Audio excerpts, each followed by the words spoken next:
안녕하세요, 딩몬입니다. 지금까지 목돈의 꿈 전시회에서 꼭 봐야 하는 6가지 작품들에 대해서 소개를 해드렸는데요. 끝으로 이번 전시회를 기획하신 학예사 함명훈님을 모셔보고 간단한 인터뷰를 해보도록 하겠습니다. 자, 목돈의 꿈 전시회를 기획하신 함명훈님 모셔보겠습니다. 안녕하세요. 네, 안녕하세요. 반갑습니다. 네, 간단한 자기소개 부탁드릴게요. 예, 저는 대한민국 역사박물관 전시운영과의 함영훈 학예연구사입니다. 네, 자 그럼 이제 어렵게 모신 또 귀한 분이신 만큼 좀 제가 재미난 질문들 딱 5가지만 여쭤보도록 할게요. 제가 가장 질문 드리고 싶은 거는 사실 제가 또 역사랑 재테크 두 분야 다 좋아하는데요. 그래서 저는 이 전시회 자체가 좀 더 매력적으로 느껴졌거든요. 그래서 학예사님께서는 이런 재테크와 역사를 한 번에 보여줘야겠다는 전시회를 어떤 계기로 기획하게 되셨는지 그게 좀 가장 궁금합니다. 좀 사적인 계기긴 한데요. 이제 저희 부모님이 이제 갯돈을 떼이셔가지고 도대체 왜 매번 이런 걸 하시나라고 했을 때 결국은 재테크라는 게 뭐 이때만 있었던 것도 아니고 이제 예전부터 있었던 건데, 그럼 이게 어떻게 보면 이제 그 세계의 경제 주체, 정부, 기업, 가게 중에서 가게 경제를 어떤 식으로 꾸려왔는지에 대한 좀 전시를 보여주면 좋겠다고 생각을 했습니다. 그래서 이제 그거를 준비하던 과정에서 이제 여러 가지 좀 금융 상품들을 알게 됐고, 이거를 재테크라는 거로 좀 묶으면 재밌겠다라고 해서 이제 기획을 하게 되었습니다.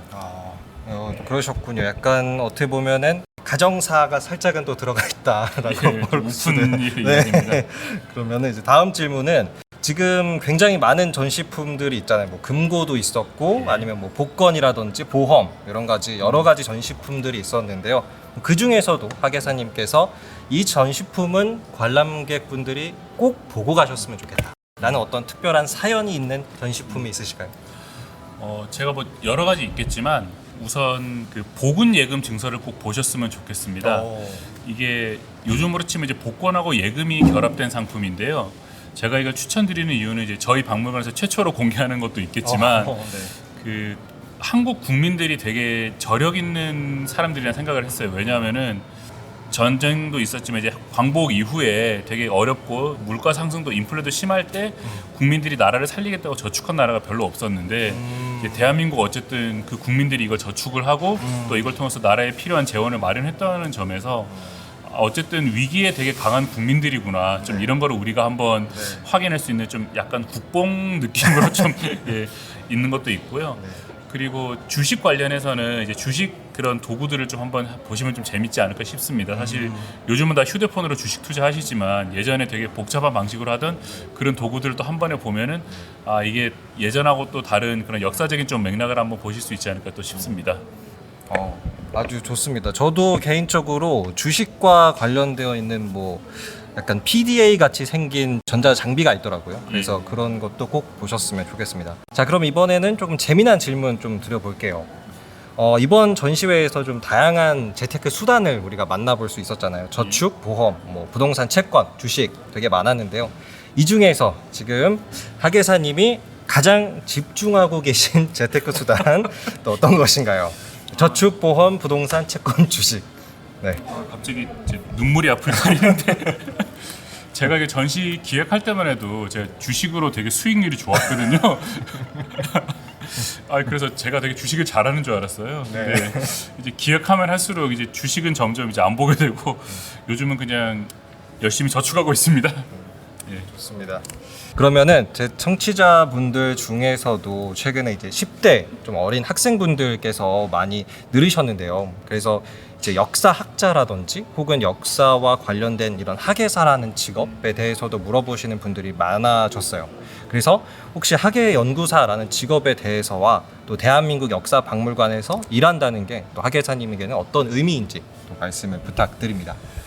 사실 제가 전공이 역사학은 아닙니다. 저 이제 외교학 전공이긴 한데 이제 근현대사라는 게 사실은 그 역사학도 있지만은 또 정치, 경제, 사회 이제 그런 다양한 좀 역사 유관 학문들하고 또 연계를 해서 볼 수밖에 없는 학문이라서 이제 저희 쪽에 이제 제가 입사할 때 다행히 이제 외교학 전공자를 뽑아서 이제 시험을 봐서 응시하게 됐고요. 근데 뭐 저 말고도 사학 전공하신 분들이 되게 많습니다. 그래서 어쨌든 사학 전공자라면 또 이제 그 학예연구소 큐레이터는 되게 또 좋은 직업이라고 생각이 들고요. 이제 또 특히 대한민국 역사박물관에서 일한다는 거는 어쨌든 이 대한민국의 중심 광화문을 한눈에 볼 수 있는 곳에서 일한다는 일단 그 되게 크고, 그리고 어쨌든 뭐 여러 가지 부침은 있었습니다만 그 대한민국 역사라는 게 국민들이 참 그 위기를 극복해 나간 역사잖아요. 그래서 맞습니다. 민주화도 이루고 이제 경제 개발도 이루고 이제 국가도 만들어가는 이제 그런 이 세 가지 그런 요소들을 저희가 좀 이제 국민들이 해왔던 그런 길들을 이제 보여주는 거니까, 또 뭐 국뽕이라고 하실 수도 있겠지만 어쨌든 그 나라에 대한 좀 생각을 다시 한번 하게 되는 그런 공간이 아닐까 싶습니다. 아주 또 멋있는 답변이었다고 저는 생각이 딱 들었는데요. 저도 역사라는 주제로 이제 컨텐츠를 만들고 있지만 사실 저도 뭐 역사학과를 나왔다기보다는 경영학을 나왔거든요. 또 그래서 네, 또 나름의 또 공감대가 또 생기네요. 또 끝으로 그러면은 대한민국 역사박물관에서 이제 다음에 열릴 역사 전시회에 대해서 한마디 부탁드려 볼게요. 아마 이 전시보다도 훨씬 더 재밌어하실 것 같은데, 저희가 이제 대중문화 전시를 하게 됩니다. 대중문화. 예, 그래서 이제 요즘 또 K가 이제 마법의 그 두 문자 아니겠습니까? 그래서 이제 그 K가 이제 일시적인 현상이라고 생각하지만 어쨌든 대중문화라는 게 또 이제 해방 이후부터 또 우리의 삶을 또 많이 이끌어온 동력이었잖아요. 이제 그런 것들을 좀 역사적으로 한번 차근하게 이제 살펴보는 저희 동료 학예사님은 또 재밌고 또 의미 있는 그런 전시를 만들려고 하시고 있고요. 그 근현대사 속의 여러 가지 그런 요소들을 좀 재미있고 좀 의미 있게 담아내려는 그런 전시들을 많이 기획하고 있습니다. 자, 그러면 지금까지 또 대한민국 역사박물관의 학예연구사님 함영훈님을 모시고 인터뷰를 진행해 봤는데요. 또 학예사님의 역사를 사랑하는 마음 정말 많이 느껴지는 인터뷰였습니다. 마지막으로 우리 저희 청취자 여러분들에게 인사 부탁드릴게요. 예, 여러분 안녕하세요. 대한민국 역사박물관 함영훈 학예연구사입니다. 저희 전시 이제 6월 25일까지 하니 다들 시간 되실 때 많이 오셔서 참여해 주시고요.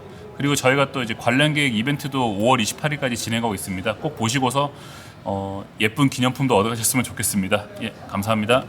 네, 지금까지 딩몬이었습니다. 끝.